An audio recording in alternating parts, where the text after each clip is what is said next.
So this is part 4 of Joel Hirschhorn's essay, where he actually proposes some solutions, which may not be the ultimate solutions, but they're definitely worth considering. So here's what he has to say. There are no easy paths to restore power to the people. But here are 3 strategies worth considering. First, the real power of the masses is as consumers, not as voters. Workers, activists, or internet users. Weakened unions, globalization, technology, and illegal immigration have sapped the power of workers globally. National economies, especially the US, depends on consumers. Suspensions in discretionary consumer spending used as a political weapon could force reforms. But curbing personal spending and saving money has become a rare form of civil disobedience. Consumers buy stuff when they want it, not when they can afford it.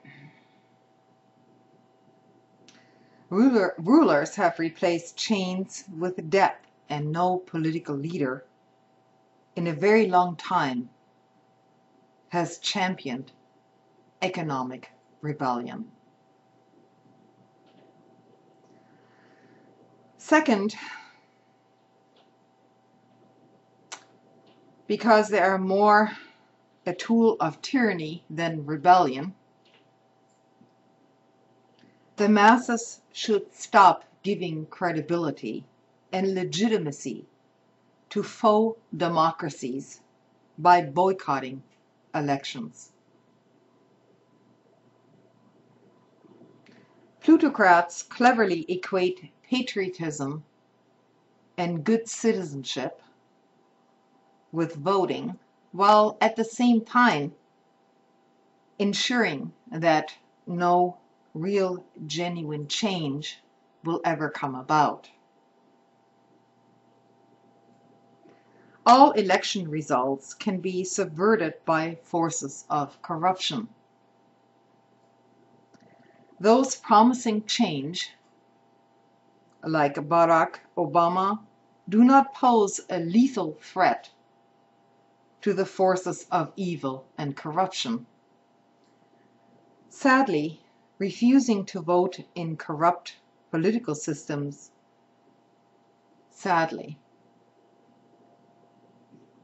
is another worthy but unpopular form of civil disobedience. The compulsion to vote is a political narcotic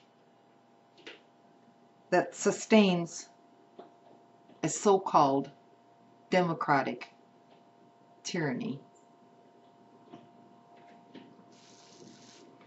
Third, people must seek forms of direct democracy that give them political power. National ballot measures and initiatives are needed to make laws, impose spending mandates, and recall elected officials. A most important tool is constitutional conventions outside the control of status quo preservationists to obtain systemic reforms that governments will never provide, as explained for the US at www.foavc.org.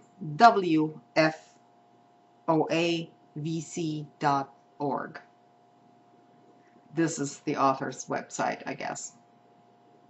No greater example of ruling class power exists than the absence of massive public demands for using what the founders gave the Americans in Article 5, the convention option, to circumvent and fix the federal government that, amazingly, has never been used, and that no presidential candidate has supported, including constitutional champion Ron Paul. In other words, Ron Paul has not mentioned that option. So anyway, I thought it was an important essay to read to everyone. You should form your own opinions about it. Maybe go to that website which the author has. It's called www.delusionaldemocracy.com, and